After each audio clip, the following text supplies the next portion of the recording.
جو اب ریکارڈ کا حصہ ہے کیونکہ کورٹ میں پیش کی جا چکی ہے، وہ رپورٹ آپ اٹھا لیجئے، عدالت سے نکلوا لیجئے، بلکہ بلال یاسین صاحب کو آپ سے پوچھ لیجئے کہ کیا اس رپورٹ میں میرا ذکر تک ہے؟ اگر میرا ذکر بھی نہیں ہے تو یہ کہنا کہ جی اس میں مجھ پر الزامات لگائے گئے، یہ کس حد تک صحیح ہو سکتا ہے؟ تو میں عرض کروں گا کہ بلال یاسین صاحب کا آپ نے خود ذکر کر دیا،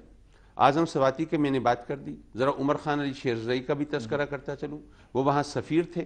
پاکستان کا سفیر ہو کر انہوں نے جدہ میں بیٹھ کر پاکستان کے وزیر پر الزام لگایا، جو یہاں پر شہ سرخیوں میں شائع ہوا کہ جی 25,000 روپے فی حاجی کمیشن کھایا گیا۔ جب ان سے وہ اس کی وضاحت طلب کی گئی تو انہوں نے وہاں سے بیان لکھ کے بھیجا کہ تبلیغی جماعت کے امیر عبدالوہاب صاحب آئے تھے اور انہوں نے بتایا تھا کہ حامد سعید کاظمی کے گھر گئے تھے وہ، اور ان سے کہا تھا کہ جی کچھ ویزے چاہیے، تو انہوں نے 25,000 روپے فی حاجی کمیشن مانگا تھا۔ جب یہاں پر ایف آئی اے والوں نے عبدالوہاب صاحب کا بیان لیا تو ان کا بیان وہ بھی سپریم کورٹ میں گزشتہ سال جنوری کے مہینے میں جمع کرایا جا چکا، جس میں انہوں نے کہا کہ میری زندگی میں کبھی حامد سعید کاظمی سے ملاقات تک حامد سعید کاظمی صاحب آپ نے خود ہی ابھی تذکرہ کر دیا ایف آئی اے کا، اعظم خان سواتی صاحب کا یہی کہنا تھا کہ ایف آئی اے جو ہے وہ کنٹرول میں ہے وفاقی حکومت کے، اور جو فیکٹس ہیں، جو حقائق ہیں، ان پر پردہ ڈالنے کی کوشش کی جا رہی ہے، ان ادر ورڈز فیکٹس کو ٹویسٹ کرنے کی کوشش کی جا رہی ہے، اور یہ وجہ ہے کہ انہوں نے پھر استعفیٰ بھی دیا۔ کیا کہیں گے آپ؟ میرا تو سیدھا سادہ سوال یہ ہے کہ اعظم دیکھیں نا، اگر بالفرض ایک لمحے کو، ویسے میں اس کی وضاحت ضرور کرنا چاہوں گا، ایف آئی اے نے جو کچھ میرے ساتھ کیا وہ تو میں ساری زندگی یاد رکھوں گا، لیکن اعظم خان سواتی جس نے مجھ پر الزام لگائے، بنیادی طور پر ان سے تو پوچھئے نا کہ انہوں نے کیا ثبوت پیش کیا تھا جس کو ٹویسٹ کیا ایف آئی اے نے؟ انہوں نے کوئی ثبوت پیش کیا جس کو ایف آئی اے نے ٹویسٹ کرنے کی کوشش کی؟ میں تو شروع دن سے چیخ یہ رہا ہوں کہ میرے خلاف کوئی ثبوت ہو تو ذرا پیش تو کرو نا، مجھے بتاؤ تو صحیح میرے خلاف الزام ہے کیا۔ جہاں تک ایف آئی اے کا تعلق ہے، وہ میں عرض کروں گا کہ مجھے شدید ترین شکایت ہے، اور وہ لوگ جنہوں نے مجھ پر یہ ملبہ ڈالا ہے، میں بد دعا تو نہیں دیتا، لیکن مجھے یقین ہے اللہ کی بارگاہ میں کہ وہ ضرور اس کا نتیجہ ان کو ضرور دکھائے گا۔ میں نے جو انہوں نے سوالات آپ نے ایف آئی اے کا جو بھی کہا کہ ان کا تو میں زندگی بھر یاد رکھوں گا، کیا ان کی مہربانیاں احسانات یا ان کی زیادتیاں؟ جناب انہوں نے اس کا بدلہ تو اللہ دے گا ان کو، کہ میں نے جتنا انہوں نے جو بھی سوال کیے، میں نے ان کے جو جوابات دیے، انہوں نے میرا جو جواب ہے، جو ریبٹل ہے، وہ کنسیڈر ہی نہیں کیا۔ مثال کے طور پہ انہوں نے میرے خلاف یہ ہائی لائٹ کیا کہ یہ مکان میرا جو کرپشن کے پیسے سے تعمیر شدہ محل ہے، وہ مکان جو 1999 سے جس کی تعمیر شروع ہوئی تھی، 2005 میں جو مکمل ہوا تھا، 2006 میں جس میں سیٹل ہو گیا تھا، الیکشن 2008 میں ہوئے جس میں 2 برس پہلے میں جس مکان میں رہائش پذیر تھا، اس کو میری کرپشن کا ثبوت بنا کر میڈیا نے پیش کیا۔ پھر جناب ایف آئی اے والوں نے کس طرح انویسٹیگیشن کی، صرف 2 مثالیں سمجھ لیجئے۔ میں نے اپنی بیٹی کی شادی کی تھی، یہ 30 اکتوبر 2010 کی بات ہے، میری بیٹی کی شادی ہے، میں بیٹی کی شادی میں شرکت کرنے کے لیے بارات کے استقبال کے لیے روانہ ہو رہا ہوں، اور اس وقت خبر چلنا شروع ہوئی کہ جی حامد سعید کاظمی اپنی بیٹی داماد کو اور سسرال والوں کو سرکاری خرچے پر حج کرانے کے لیے لے کے جا رہے ہیں۔ اور آج تک میرا چیلنج ہے آج تک کہ جی کیا ثبوت تھا آپ کے پاس؟ آپ نے یہ جو اس دن خاص دن جس دن میری بیٹی کی شادی ہو رہی ہے، اس دن میں اس کی زندگی میں زہر گھولنے کی کوشش کی گئی، یہ کس کے اشارے پر کی گئی؟ حامد سعید کاظمی صاحب، آپ نے خود ابھی کہا کہ جو از خود نوٹس لیا گیا سپریم کورٹ کا، اس کی 3 وجوہات تھیں، جس میں سے ایک وہ خط تھا جو کہ سعودی شہزادے کی طرف سے لکھا گیا وفاقی حکومت کو۔ اب آپ یہ بتائیے کہ اگر کچھ بھی نہیں تھا، سب ٹھیک تھا، تو پھر وہ خط لکھنے کی بھی ضرورت کیوں پیش آئی، یا اس کو کنسیڈر ہی کیوں کیا گیا؟ میں اس کرتا ہوں اس کی خط کی حقیقت تو میں بتاتا ہوں، لیکن میری ایک گزارش یہ ہے کہ میں ہوں ملزم کو اگر صفائی کا موقع نہ دیا جائے تو ظاہر ہے کہ پھر الزام نہیں دھل سکتا۔ الزام تو ایک جملے میں لگ جاتا ہے، لیکن جواب دینے کے لیے تو کچھ نہ کچھ مہلت چاہیے ہوتی ہے۔ آپ نے ایف آئی اے کے حوالے سے بات کی، میں ذرا اس کو تھوڑا سا ایکسپلین کرنا چاہتا ہوں۔ میری بیٹی کی شادی کی میں نے وہاں پر ملتان میں سروسز کلب کا کرایہ، 3000 مہمانوں کی میزبانی، لائٹنگ، سٹیج کا خرچہ، کیٹرنگ، کھانا مانا، سب کچھ ٹوٹل ملا کے میں نے 13 لاکھ روپے بل پے کیا تھا۔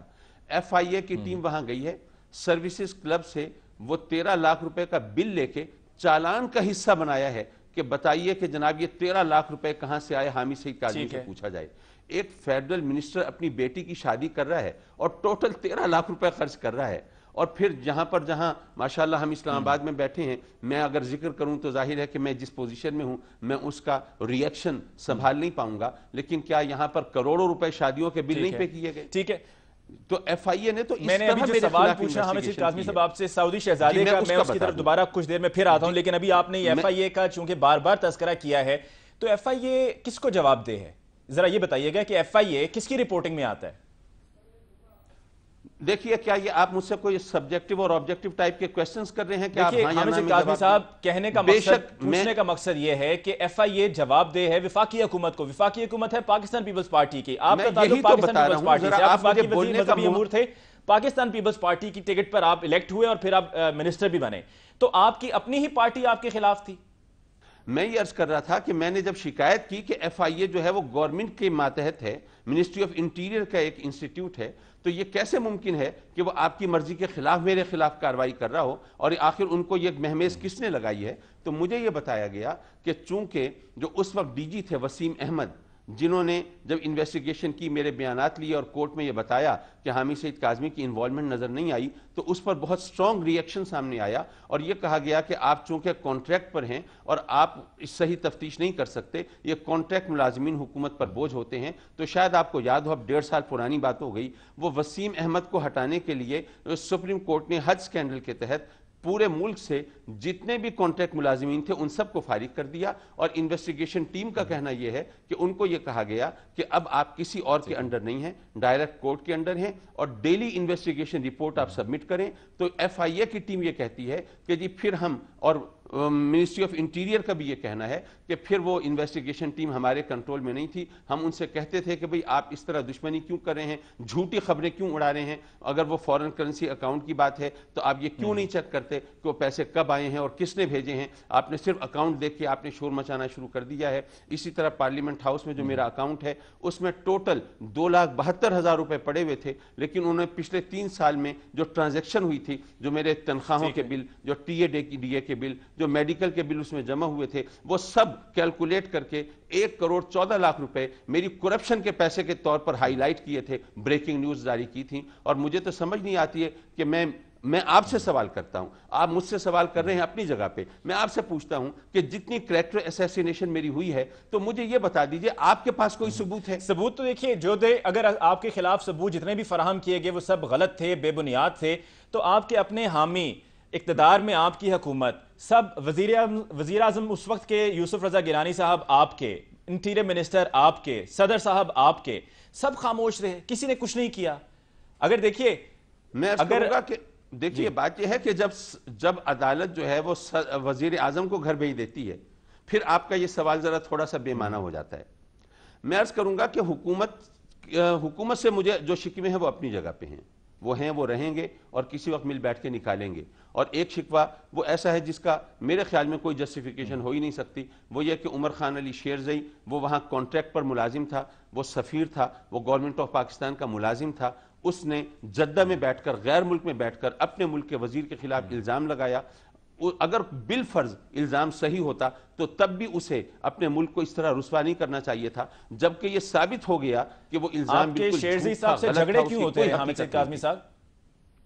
جو آپ کے سرے عام جھگڑے ہوتے رہے شیرزئی صاحب سے، وہ کیوں ہوتے رہے؟